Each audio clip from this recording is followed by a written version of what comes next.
नमस्कार मंडळी, चला तर आज आपण बनवणार आहोत तुरीच्या ओल्या दाण्याचे कढी गोडे। त्यासाठी तुरीचे ओले दाणे स्वच्छ धुवून घेतलेले आहे आणि हिरवी मिरची लसूण तव्यावर चांगले भाजून घ्यायचे।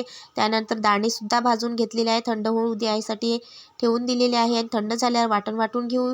त्यामध्ये हिरवी मिरची लसूण आणि कढीपत्ता मस्त बारीक असं वाटून घ्यायचं आहे। वाटण काढून घ्यायचं एका ताटामध्ये आणि त्याच मिक्सरच्या भांड्यामध्ये आता दाणे सुद्धा आपल्याला वाटून घ्यायचे आहे आणि सर्व दाणे असे बारीक मीडियम वाटून घ्यायचे, जास्त जाडे नाही जास्त बारीकी नाही, मीडियम प्रकारे वाटून घेत आहे आणि एका परातीमध्ये काढून घेतलेलं आहे। मिक्सरच्या भांड्यामध्ये दही फेटून घ्यायचं आहे। बेसन हे थोडंच टाकायचं आहे, पातळ अशी कढी बनवायची आहे म्हणून जास्त बेसन टाकायचं नाही आणि बेसन दही सुद्धा असं सर्व फेटून घ्यायचं आहे। आता गोडे बनवूया आपण।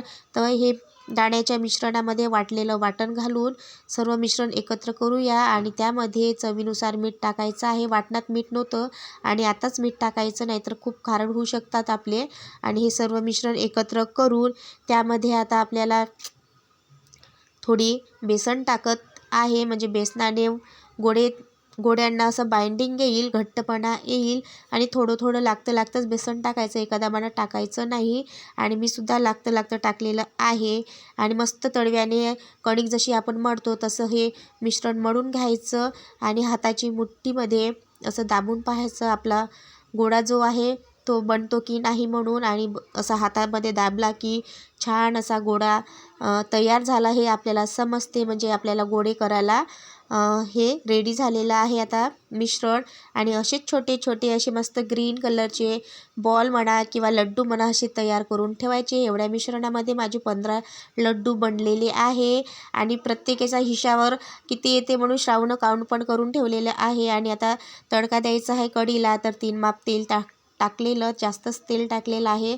फोडणीसाठी मेथी दाणा मोहरी जिरं टाकून घेतलेलं, ठेचलेला लसूण सुद्धा टाकलेला आहे आणि वाटलेलं हिरवं मिरचीचं वाटण ते सुद्धा टाकून घ्यायचं। लसूण छान ब्राऊन होईपर्यंत फोडणीमध्ये छान परतून घ्यायचं। गॅसचा पावर मंदच ठेवायचा, मंद आचेवर छानपैकी परतून घेतलेला आणि त्यानंतर कढीपत्ता टाकून घ्यायचा त्यामध्ये आणि छान अशी फोडणी आपली वास घरभर सुटलेला आहे। आणि तिखट टाकलेलं 1 चम्मच, अर्धा चम्मच हळद पावडर टाकून घ्यायची आणि मस्तपैकी फिरून घेतलेलं पहा किती छान अशी फोडणी दिसत आहे। सुगंध तर घरभर असा मस्त पसरलेला आहे आणि हे जे फेटलेलं दही होतं ते त्या फोडणीमध्ये टाकून द्यायचं आहे। सर्व दही टाकलेलं आहे। पातळ हवी असेल तर पाणीसुद्धा नंतर टाकू शकता तुम्ही तुमच्या हिशोबाने आणि चवीनुसार मीठ टाकून घेत आहे।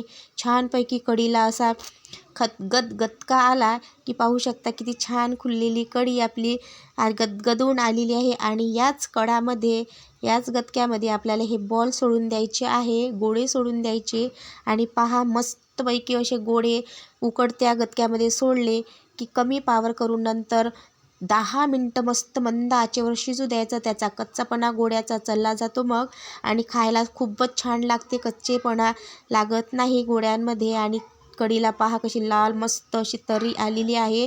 तर पहा मंडळी, असे कढी गोडे करा। माझे जे गोडे आहेत हे कोणतेच फुटलेले नाही, नाहीतर बरेचदा हे गोडे असे फुटतात आणि आपली कढी गोडे फसून जातात, म्हणून अशा प्रकारे कढी गोडे तुरीच्या दाण्यापासून तयार करा। आणि अमरावती साईडमध्ये हे गोडे तर प्रत्येकजण हिवाळ्याच्या दिवसामध्ये करतात।